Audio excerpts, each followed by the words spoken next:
Alright, you guys, we have a walleye this morning, and a couple of things to remember when you're prepping. Make sure you have running water. We're in the camper, so we're out at the lake, but we do have running water. It's a bag that I put it in, and it's also going to be the bag that all the parts that we don't use for the fillet is going to go in as well. So another thing to keep handy, keep the bags that you're going to put the fillets into. When your hands are messy and you've been cleaning, it's just a whole lot easier if you have the area ready to go after you've got it. So next thing we're going to do is we're going to make this space clean. There's some stuff on it, so we're going to wipe it down and then we're going to get to work. Alright, so we've cleaned the area that we're going to be working in. I'll actually fillet it over here. This is going to give me a couple of really good fillets. It's not really important what kind of knife I'm using. The importance is that it's sharp, so it's also a good idea to keep a knife sharpener with you.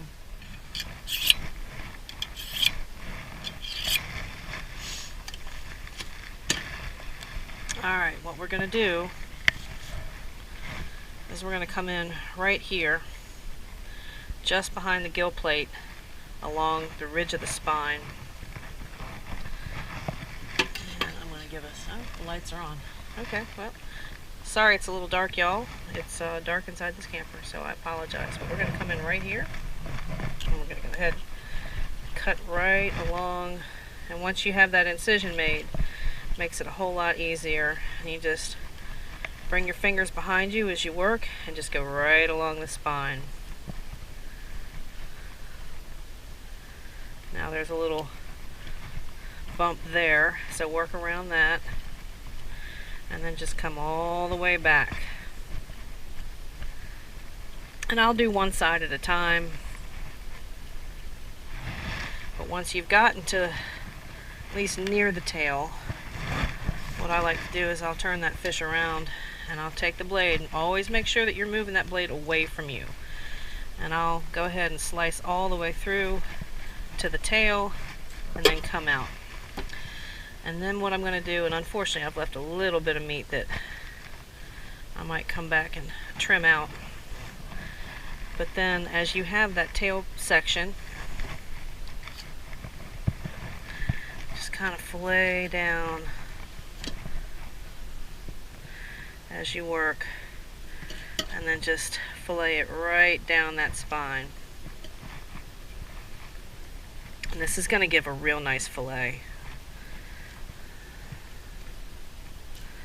So you want to work as close to that spine as you can.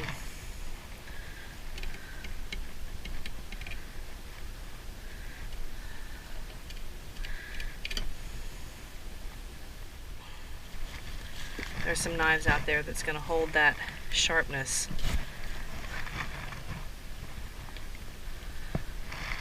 Longer than others will.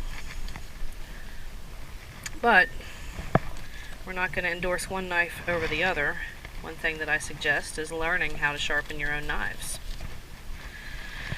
So as you can see, we're pulling off a beautiful, beautiful fillet off of this, and we are going to keep it as intact as possible. And the reason that we want to do that is we don't necessarily, a lot of people will scale a fish. I've never used a scaler in my life, to be honest. Maybe when I was a kid and I didn't know what I was doing, but when you have a sharp knife, you're never going to need a scaler. At least for freshwater fish. Now there's probably some saltwater fish that's got some huge scales that a knife just can't break through, but even with tuna, I mean, they don't have scales. And then just come on down, and you're gonna have that beautiful, look at this beautiful fillet, y'all. Oh my goodness. You can't beat it. You can't beat it. This is a gorgeous fillet. Alright, now, once you have it away from the spine, go ahead and give that a good rinse. You want to get as much blood off as you can. Now if you do it right, you're not going to see a whole lot of blood anyways. This is a beautiful white fillet.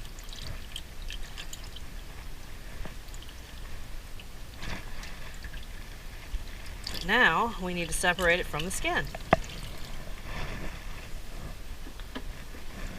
Let that drain.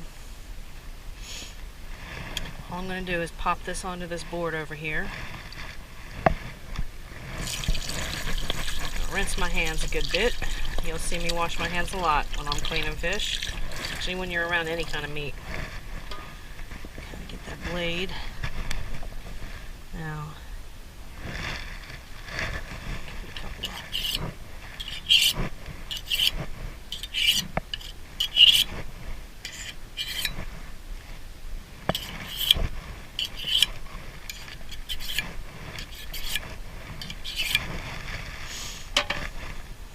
a couple of nice sharp edge on it again. And what I normally do is I'll make an incision as close to the back of the tail as I can, because I want as much meat as possible. And then once you're down there, you want to move this knife as little as possible.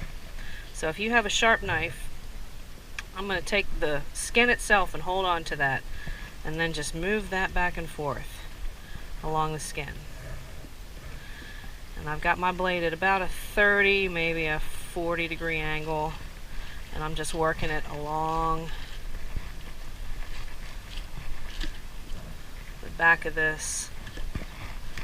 And I'm really not moving the blade at all. I'm letting my hand do all the work. And what you come away with is a perfect fillet. That skin is off. Okay? That's it. It's that simple. Of course, you're going to want to rinse it again. And I will. I'll rinse it a few times. And then you just pop it right in the bag. And my recommendation with walleye is you want to eat it fresh. It will freeze. Some meats freeze a little bit. Now I'm going to just notch out this bone section right here. And we'll just get that out there. And that's it. You have a beautiful, beautiful fillet.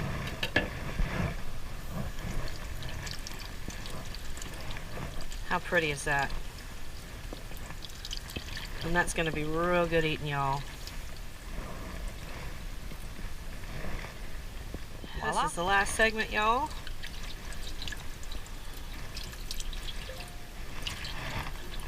We're going to do the same thing that we did last time. We're going to get a little bit of this excess water off of here.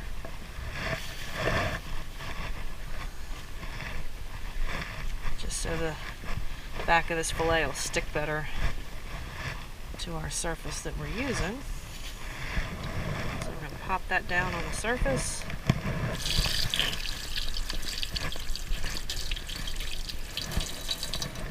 Rinse my hands one more time. And off camera I did give this a quick sharpen. So I'm going to make that incision. And make sure you keep your fingertips down and kind of curled, so there's no mistaking the fillet for your fingertips. And then just kind of work that behind it. And then once you get that angle right, take this piece right here. Let me get a close up on that. Take that, hold it. And then you're not working the knife, you're working that fillet back and forth.